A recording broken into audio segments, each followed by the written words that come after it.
에 나와서 주님 앞에 기도하는 성도님들께 하나님께서 지혜를 주시고 또 깨달음도 주시고 또 은혜도 주시는 귀한 하루가 되길 소망합니다.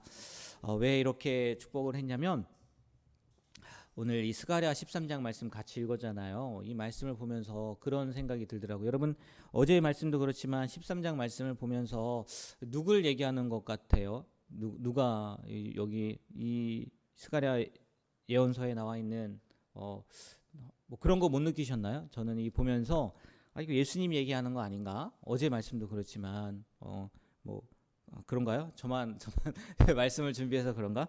이 보면서 예수님 얘긴데 이거 우리 제 위에서 돌아가신 그 예수님 그 얘기하는 거 아닌가? 그런 생각이 들었거든요.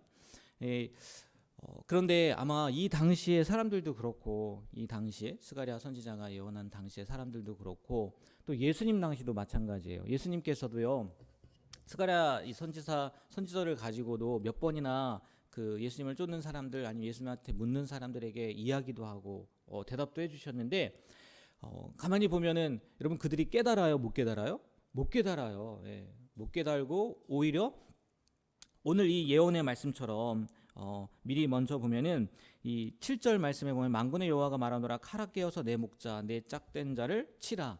이 예수님이 십자가에 못 박힌 그런 장면들을 상징하는 거거든요. 오히려 이 예언서의 말씀처럼 그들이 그냥 자기의 목자를 치는 자기의 목자를 죽이는 그런 일을 감당하잖아요. 그런 것들을 보면서 야 지금 어떻게 보면 이 시대에 사는 게 여러분 그런 생각 해본 적 있는지 모르겠는데 예수님 시대에 만약에 내가 태어났다면 나 예수님 제대로 믿을 수 있을 것 같은데 왜? 눈으로 보니까요. 만날 수 있으니까. 그리고 또 기적을 막 현장에서 목격할 거 아니에요. 야 그럼 내가 진짜 확실하게 믿을 수 있겠다. 아니 나뿐만 아니라 다른 사람들도 그 모습을 보면 확실히 믿을 수 있겠다라는 그런 상상도 해보는데 아닌 것 같더라고요. 오히려 지금 예수님이 이 땅 가운데 오신 지 2000년이 지났지만 이 땅 가운데 태어난 지금 이 시대에 태어난 게 오히려 더 큰 은혜가 아닌가라는 생각도 들더라고요. 그래서 예수님도 그 말씀하셨잖아요. 세례 요한이 선지자보다 커요. 다른 선지자들보다 더 크단 말이에요. 근데 그 이후의 사람들은 세례 요한보다 더 크다는 말씀도 하시잖아요. 왜요? 우리는 그 예수님의 십자가의 죽음, 부활, 승천 이 모든 것들을 목격하진 않았지만 증인으로서의 삶을 살아가고 있는 거 아니겠습니까? 그래서 우리가 더 큰 자다. 천국에서는 이 세례요한보다 더 작은 자들이 세례요한보다 더 큰 자다라고 이렇게 말씀한 건 아닐까라는 생각이 들더라고요. 여러분 한번 보세요. 어제 이 말씀을 12장 말씀에서는 예루살렘을 어떻게 보호하시는지 그리고 또 어떻게 위로해 주시는지 그 위로가 죄를 깨닫게 되었을 때 그 애통함 그것을 통해서 참된 위로를 얻는다. 하나님께서 우리에게 위로를 주신다라고 말씀을 드렸는데 오늘은요 우리에게 오는 그 구원이요 어떻게 이루어지는지 좀 더 이렇게 명확하게라고 해야 되나요? 구체적으로 보여준다는 거예요. 무엇을 통해서요? 오늘 1절 말씀에 나오는 죄를 씻는 셈. 여러분 1절 말씀 한번 다 같이 한번 볼까요? 1절 다 같이 한번 읽겠습니다. 그 날에 죄와 더러움을 씻는 셈이 아멘. 여러분 죄와 더러움을 씻는 셈 그냥 셈처럼만 생각이 드십니까? 여러분 죄를 씻는 게 뭐예요? 죄를 씻는 게 뭐예요? 예수님의 십자가의 보혈이잖아요. 보혈. 당시요 이스라엘 백성들은요 죄를 씻기 위해서는 어떻게 해야 돼요? 율법에 따라서 수많은 제사를 드려야 돼요. 근데 아시다시피 그 제사라는 거는요 일회적이란 말이에요. 매번 올라갔어야 된다고요. 죄를 지을 때마다. 근데 죄와 더러움을 씻는 셈이란 말이에요. 셈. 굳이 왜 셈이라고 표현을 하겠습니까? 셈은요 아무리 가물어도 어떻게 해요? 어떻게 돼요? 마르지 않는단 말이에요. 웬만하면 마르지 않아요. 웬만하면 마르지 않는다고요. 그러니까 언제든지 우리의 죄가 이렇게 뭐가 될 수 있다는 거예요. 씻음 받을 수 있다는 거 아니겠습니까? 우리는 알잖아요. 누구를 의지하면요? 예수 그리스도를 의지하면 그 죄가 용서받는다는 거, 씻겨진다는 거. 그렇죠. 그 당시에 율법의 제사와 예수님의 보혈과 비교할 수 있겠습니까? 비교할 수 없을 거란 말이에요. 비교조차도 안 되죠. 그 은혜를 하나님께서 그 날에 주시겠다는 거예요. 그 날에 1절에 그날이라는 말이 계속 나와요. 그날이 어떤 날이에요? 예수님 이 땅 가운데 오시는 날이겠죠. 근데 이 당시의 사람들이 그날이 어떤 날인지 알았겠냐는 거예요. 물론 뭐 이 당시도 똑똑한 사람들이 있고 뭐 성경학자들이 있어서 이거 메시아를 상징하는 거다라고 이해할 수 있었겠지만 우리처럼 명확하게 알 수 있겠냐는 거예요. 우리는 이미 그 일들이 일어난 뒤에 태어난 존재란 말이에요. 그러니까 이런 것만 봐도 야 얼마나 진짜 은혜의 시대에 우리가 살아가고 있나라는 생각이 들더라고요. 여러분 이 말씀처럼요. 우리의 죄를 씻을 수 있는 유일한 방법은 예수 그리스도의 보혈입니다. 그리고 여기에 말씀한 것처럼 그 보혈은요 더러움을 씻는 셈이란 말이에요. 다른 것으로 우리의 죄가 씻김 받는 게 아니란 말이에요. 믿으시죠? 네, 우리는 그 사실을 믿고 사는 사람들이에요. 은혜입니까? 아닙니까? 은혜라는 거죠.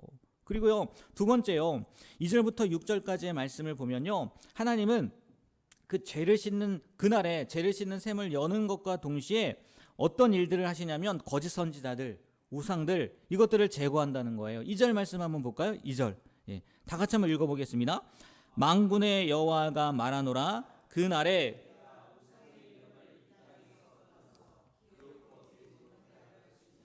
거짓 선지자와 더러운 귀신을 이 땅에서 떠나게 할 것이라. 아멘.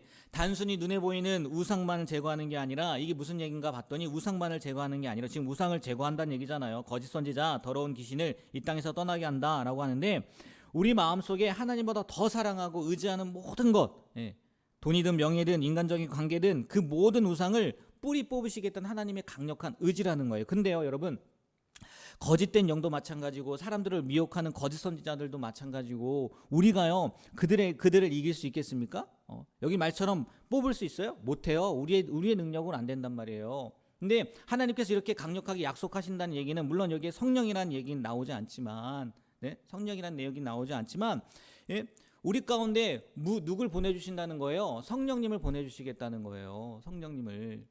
그래서 내 힘으로 뽑을 수 없는 그 우상의 잔재들, 죄의 더러움들, 죄의 원인들, 그것들도 이길 수 있는 힘을 우리에게 주시겠다 하는 약속의 말씀이라는 거죠.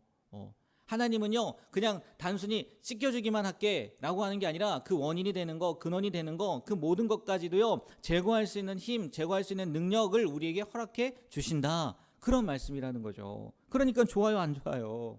좋다고요. 물론 저는 이렇게 말씀을 보면서 미리 받고 준비하니까 이게 이런 의미가 있는 거구나 이렇게도 적용이 되는구나 라고 미리 생각을 해서 그렇겠지만 여러분 정말 우리가 이 땅 가운데 사는 거 지금 이 시대 가운데 사는 걸요 은혜로 여기시게 되길 주님의 이름으로 축복합니다.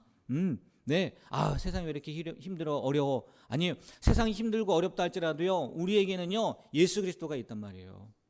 죄의 문제를 해결해 주시는 예수님. 여러분 아무리 다른 문제들이 많아도요 죄의 문제를 해결하지 못하면 다른 문제들을 해결한다 할지라도요 죄의 문제를 해결하지 못하면 우리에게는 미래는 없는 거예요. 미래는 없는 거라고요. 근데 하나님께서 그 문제를 해결해 주시겠다고 그리고 더 넘어지지 않도록 만들어 주시겠다고 약속하시는 거란 말이에요. 은혜예요 아니에요? 네, 은혜예요. 오늘 하루요 그 은혜를 생각하면서 감사하며 살아갔으면 좋겠어요. 다른 감사의 조건들이 보여지지 않는다 할지라도요 내가 구원받았다는 그 사실 하나만으로도 내가 예수님을 믿었다는 그 사실 하나만으로도요 은혜이고요 감사할 수 있다는 그런 귀한 믿음 감사할 수 있는 그런 믿음을 가지고 살아가는 오늘 하루가 되길 주님의 이름으로 축복합니다. 그런데요 하나님께서는요 이렇게 약속도 해주시지만 또 우리에게요 요구하시는 게 있더라고요. 그게 뭐냐면 7절부터 9절까지 그 예수님에 대한 얘기라고 했잖아요. 칼아 깨어서 내 목자 내 짝된 자를 치라. 예수님을 가리킨단 말이에요. 목자. 근데 그걸 친다는 말이에요. 그 예수님을 십자가에 내어 주셨단 말이에요. 그리고요. 그게 끝이 아니라 보세요. 9절 말씀 한번 보세요. 오늘 마지막 말씀 9절. 9절 다 같이 한번 읽어보도록 하겠습니다. 내가 그 3분의 1을 금같이 시험할 것이라. 그들이 내 이름을 부르르니 내가 들을 것이며 나는 말하기를 이는 내 백성이라 할 것이요 그들은 말하기를 여호와는 내 하나님이시라 하리라. 아멘. 뭐 하신다는 거예요? 시험하신다는 거예요. 시험. 근데 이게요 떨어뜨리려고 하는 시험이 아니에요. 무너뜨리려고 하는 시험이 아니라 오늘 말씀에도 나오는 것처럼 불 가운데 던져 은같이 그다음에 금같이 뭘 만든다는 거예요? 진짜 좋은 은을 만들어 버린다는 거고, 만들려고 하는 거고, 정금이라고 하잖아요. 그 금을 만들기 위해서 하나님께서요 3분의 1을 던진다는 거예요. 시험한다는 거죠. 여러분, 정말요 우리가요 하나님을 믿는다, 예수를 믿는다 하지만 그게 끝이 아니에요. 그게 끝이 아니라고요. 우리는 그 예수를 믿는 사람으로서, 하나님을 믿는 사람으로서 올바로 서야 될 의무가 있다고요. 책임이 있다고요. 그걸 하나님께서요 연단하신다는 거예요. 그렇게 만들어 가신다는 거예요. 시험을 통해서요 우리를요 정금으로, 완전한 은으로 만들어 가신다는 거죠.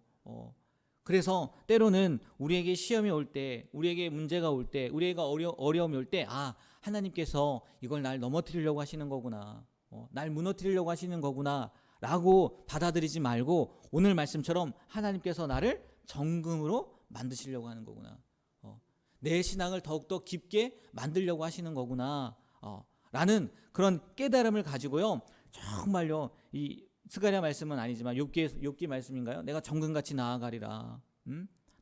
나를 단련하시지만 내가 하나님 앞에 정금같이 나아가리라 라는요 고백을 하며 살아갈 수 있는 우리가 되길 주님의 이름으로 축복합니다. 아멘. 여러분, 우리의 삶에요 죄와 더러움 없을 수는 없어요. 연약한 인간이기 때문에. 그러나 우리에게는요 죄를 씻는 유일한 셈이신 예수 그리스도의 십자가의 보혈이 있습니다. 은혜예요.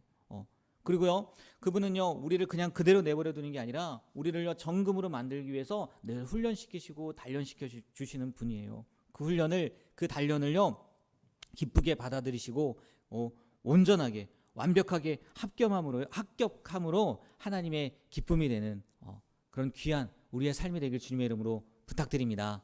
네, 여러분, 지금 이 시대가 좋은 시대라고요, 나쁜 시대라고요? 예, 좋은 시대예요. 은혜의 시대예요. 은혜의 시대. 그 예수님 한 분만으로도 감사하는 하루가 되길 다시 한번 주님의 이름으로 부탁드립니다. 기도하겠습니다.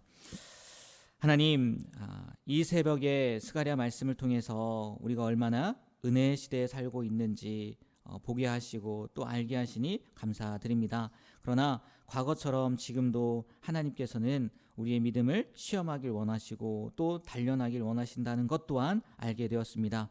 하나님, 우리가 정말 정금처럼 하나님 앞에 나아가게 되길 소망합니다. 어떤 문제가 있어도, 어떤 어려움이 있어도 나에게 구원을 주신 그 예수님, 나의 죄를 씻어주신 그 예수님을 의지할 뿐만 아니라 우리에게 주신 그 성령님을 통하여서 그 모든 문제들도 잘 통과함으로 하나님의 기쁨이 되는, 정말 정금처럼 나아가게 되는 우리의 삶이 되게 하여 주시옵소서. 예수님의 이름으로 기도합니다. 아멘.